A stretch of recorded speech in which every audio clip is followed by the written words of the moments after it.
February 1957, a college student stumbles through the icy woods of Philadelphia. He's checking his illegal animal traps when he sees something strange, a cardboard box. He opens it and drops to his knees in horror. Inside is the body of a little boy. Naked, bruised, stuffed into a box like trash. No one knew who he was. No one reported him missing. No name, no record. Just a child, dead, alone, discarded like garbage in the trees.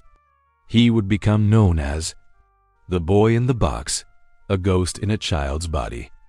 He was about 4 to 6 years old, blonde hair, blue eyes. His frame was small, only 30 pounds. That's toddler-sized. He had been badly beaten, but the bruises were in different stages of healing. This wasn't a one-time event. This was a history of pain. His hair had been recently chopped off crudely. Patches were uneven. Some of it was stuck to his body with dried blood.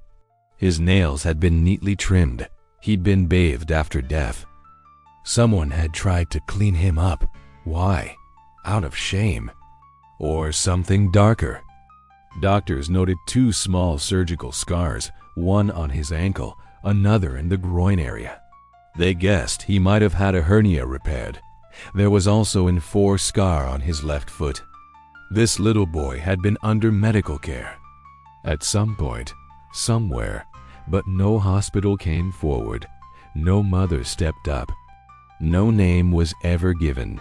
He was ... invisible. Until death. Discovery in the woods. February 25, 1957.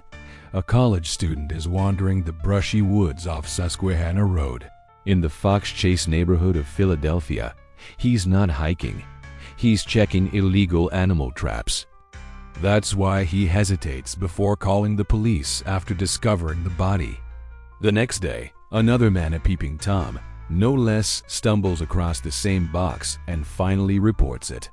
When police arrive, they find the small corpse curled up, eyes open, resting in a large cardboard box that once held a Jack Penny bassinet, wrapped in a checkered flannel blanket. The location was strange, not hidden deep in the woods. Just off the side of the road, not buried, not concealed, just ... dumped. The box was partially open. Leaves had blown in. His small form looked almost peaceful, but the truth was far from it. He had been dead for somewhere between 2 and 3 days, maybe more. Cold temperatures made it hard to pin down. Police collect the body and send it to the morgue. The autopsy confirms what everyone feared: death by blunt force trauma to the head, but also bruises on the torso, arms, and legs. Some old, some fresh. This wasn't just a murder. This was abuse. Sustained, deliberate, and monstrous. The boy had never stood a chance. Let's break down what they actually found. Because the devil is in the details. The box had held a J.C. Penney baby bassinet. Police tracked it to a delivery in Upper Darby, but it was a dead end. It had been sold to dozens of people. No receipts, no trail. The blanket was cheap flannel with a herringbone pattern, mass-produced, common, also untraceable. The body showed signs of long-term neglect, ribs visible, fingernails trimmed, hair hacked. Bathed after death. All signs pointed to one thing: whoever killed him knew him. They knew how to hide him. And they wanted him forgotten. But there were 2 strange clues. First, a small blue corduroy cap found near the body. Inside was a manufacturer's label. Police tracked it to a local hat shop in South Philly. The owner remembered selling it to a man middle-aged, alone, with a strange look in his eyes. He paid cash. No name. No way to trace him. Second, a children's scarf nearby. Faded, weathered. But it didn't belong to the boy. It didn't fit him. Was it left as a mistake? Or a message? The autopsy also revealed something chilling. His esophagus was full of dark fluid. It may have been vomit or blood. He had eaten baked beans hours before death, likely his last meal. Cheap, easy to prepare, maybe fed by someone who felt guilty, or someone who didn't care. This wasn't just a tragedy.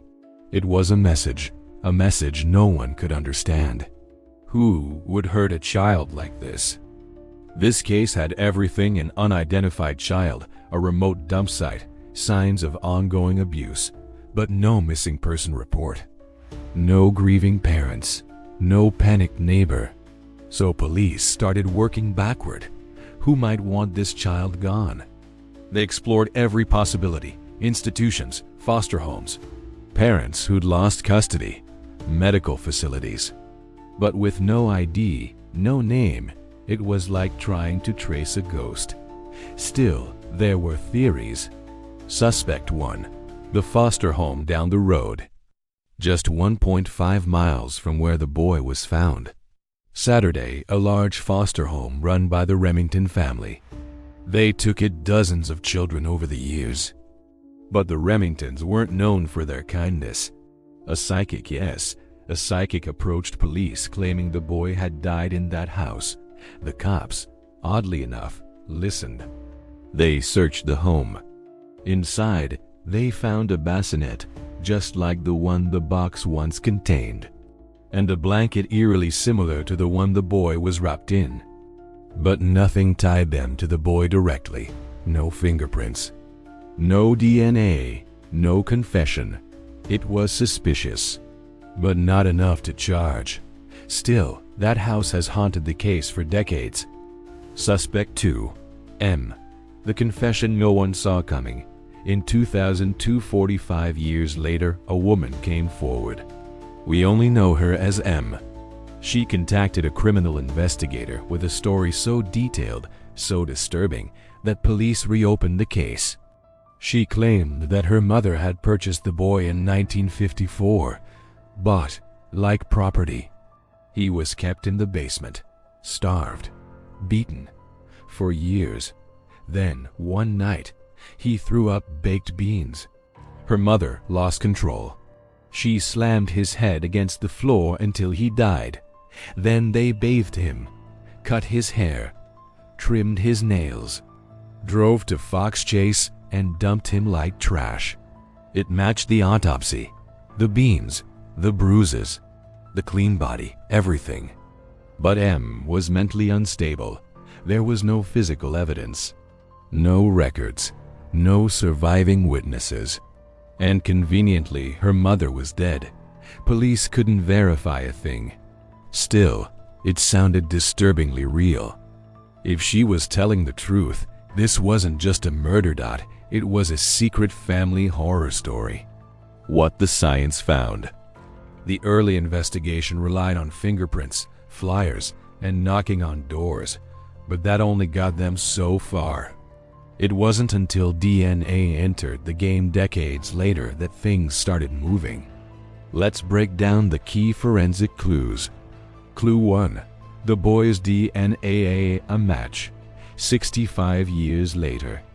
In 1998, the body was exhumed from his anonymous grave marked Heavenly Father, bless this unknown boy.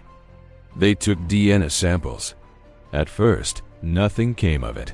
But in 2019, with the rise of genetic genealogy, investigators tried again. And this time, they got a hit.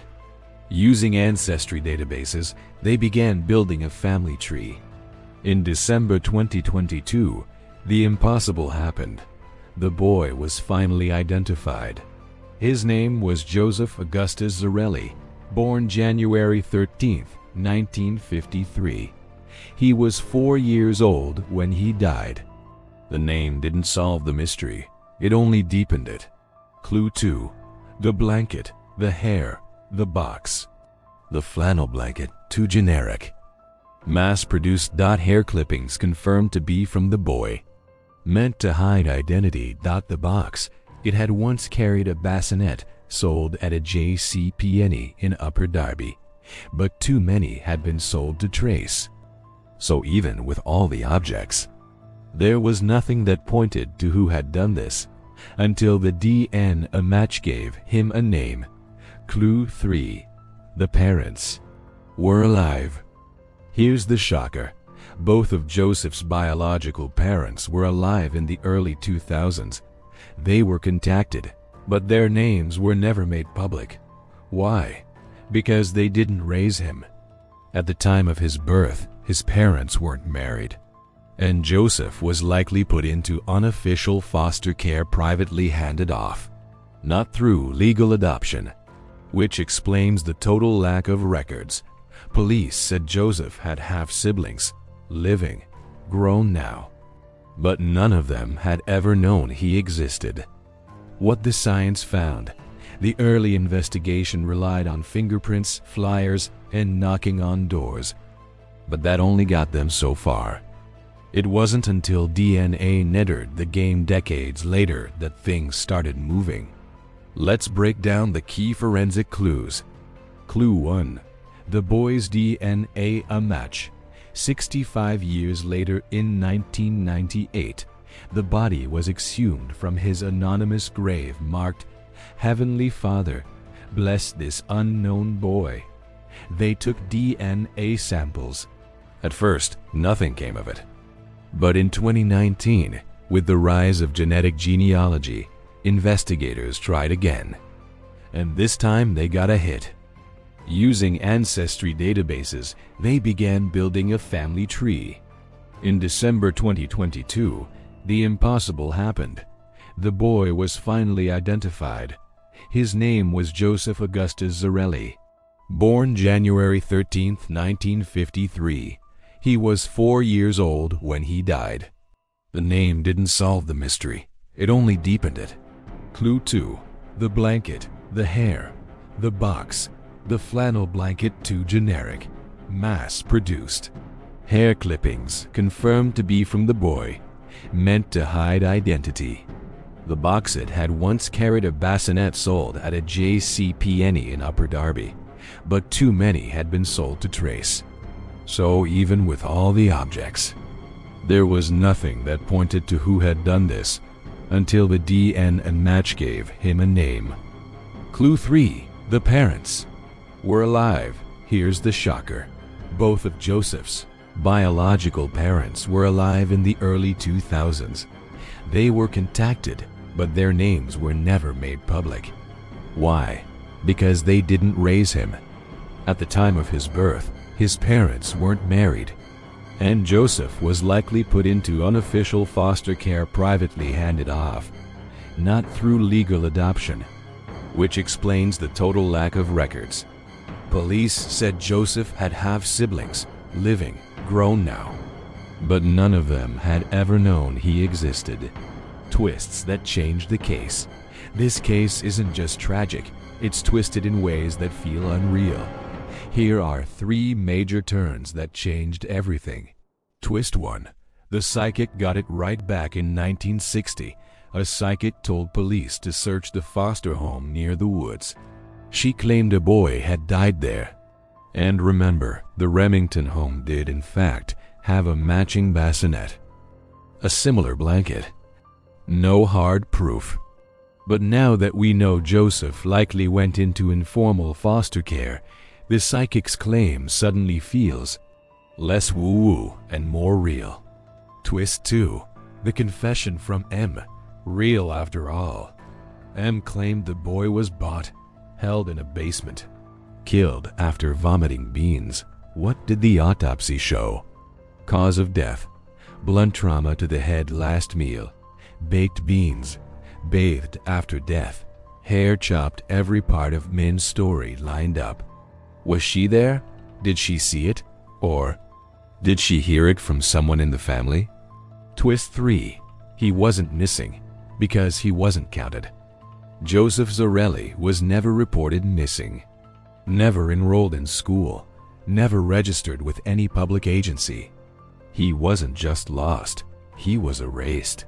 Someone wanted him off the books, and they succeeded for 65 years. How the public took over, the internet obsession. For decades, this case was a quiet, cold file. But when the internet got involved, everything changed. In the early 2000s, forums like Web Sleuths and Reddit's Unresolved Mysteries picked it up. Armchair detectives across the world started piecing together timelines, maps, family trees. People obsessed. He became known as America's unknown child. Volunteers printed missing posters using his facial reconstructions. Others made websites, TikToks, YouTube documentaries. The eerie reconstruction images went viral. People said his face haunted them, that his eyes seemed too alert, too aware. When genetic genealogy finally gave him a name in 2022, the story exploded again. Twitter threads, news specials, conspiracy theories, TikTok psychics claiming he visited them in dreams. He was everywhere, and yet his killer remained invisible. And the final haunting question to ask your audience, absolutely. Mark, here's the final part, sections 9 to 12 of your long-form Creepy Casefiles YouTube script on The Boy in the Box. This is where it hits deepest. The haunting theories, the final identity reveal, and the lingering mystery that refuses to die. Where the case stands now, named, but not solved. So we know his name, Joseph Augustus Zarelli, a child who lived for just 4 short years. But while we may know who he was, we still don't know who killed him or why. His murder is still unsolved. No one has been arrested. No one officially accused. Even with modern science, his death remains a chilling cold case. 2022. DNA breakthrough and identity reveal.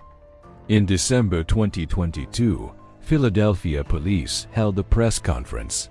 After 65 years, they revealed the boy's identity to the world. Joseph Augustus Zarelli. They had used genetic genealogy to trace his family tree, built it branch by branch, narrowed it down using public DNA databases. Then they knocked on doors, talked to relatives, got confirmation. But here's the thing. Joseph's parents were never charged. Even now, their names are withheld from public record. Why? Because police say there's not enough evidence to connect them to the crime. No justice. Just questions. We don't know who raised Joseph in his final days. We don't know where he lived or who hurt him. We don't know if his death was an accident covered up or the end of years of abuse. What we do know, he died alone, beaten, unwanted, hidden, and whoever did it got away with it. Theories. What really happened to Joseph? Let's look at the biggest theories still circulating today. Theory 1. The foster home did it. Many believe the foster home just down the road is the key. They had the exact same bassinet as the one the box came from. The exact same blanket. A long, dark history of troubled placements. Plenty of opportunity. If Joseph had been privately handed off and then died in their care, they would have had motive to cover it up. No adoption papers. No ID. Just dispose of the body and pretend he never existed. Theory 2. Mem was telling the truth. Remember, M? The woman who claimed her mother bought the boy and abused him? She described, in chilling detail, how he died. Even down to the baked beans in his stomach. Was she a witness? An accomplice? A child in the home who saw too much? Police dismissed her as unstable. But her story matched the autopsy report before it was public knowledge. Too accurate to ignore. Theory 3. A family secret buried deep. Joseph's father came from a powerful, well-connected Philadelphia family. Prominent, wealthy. Some online theorists suggest this was a cover-up. A scandal buried. A child born out of wedlock, quietly handed off, neglected, killed, then disappeared. Could police have been pressured? Paid off? Was his death too inconvenient for certain names to be attached? It sounds like a conspiracy, But then again, so did everything else in this case. Theory 4. Something supernatural or cult-like. Some people go darker. There are threads online claiming Joseph was a victim of a secret cult, an underground group operating in the shadows of Philadelphia, ritualistic abuse. Children passed around and never reported. They point to the removal of hair, the careful cleaning, the box, the positioning, the blanket. They say it was ceremonial, deliberate. There's no hard evidence to back it up, but in a case this twisted, it doesn't sound completely impossible. A grave finally marked. For 65 years, Joseph Zarelli was buried under a headstone that read, "Heavenly Father, bless this unknown boy." But now he has a name. In January 2023, his new headstone was unveiled at Ivy Hill Cemetery. A quiet ceremony, few photos, few attendees. But one thing was different: his name. Joseph Augustus Zarelli, January 13th, 1953, February 1957. He's not forgotten anymore. Not erased, not unknown, but justice? Still out of reach. He deserved more. Joseph should have been starting kindergarten, learning to read, riding a bike. Instead, he died in silence, in cold, in pain. His last moments were alone, possibly in fear. And now, we remember him not just as a victim, but as a symbol. For every child that's fallen through the cracks, for every case still unsolved, for every monster who never got caught. The final question. So here's the question that won't go away. Why didn't anyone speak up? Not a neighbor, not a nurse, not a parent, not a sibling. Someone, somewhere, knew that Joseph was missing, that he was being hurt, that he was gone, and they stayed silent. Was it fear, shame, or something worse? The empty space that never filled. There's a box in those woods. It sat there for days, in the cold, with a child inside. No one reported a thing. It's like Joseph never existed until he was dead. And maybe that's what haunts us most. Not just that he was murdered, but that no one missed him. Some stories don't end. They echo through the trees, through time, through the empty space where a child's voice should have been. Joseph Zarelli was finally given a name, but not justice. And that's what makes this case stick to your ribs like a bad dream you can't shake. Someone out there remembers. Someone knows exactly what happened in that house, on that night, in those woods. And they've kept that secret for over 65 years. The question is, why? Thanks for watching Creepy Casefiles. If this case disturbed you, good, it should. Drop your theory in the comments.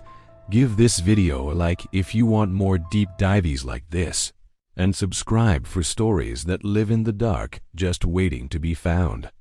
I'll see you in the next file, if you're brave enough to open it.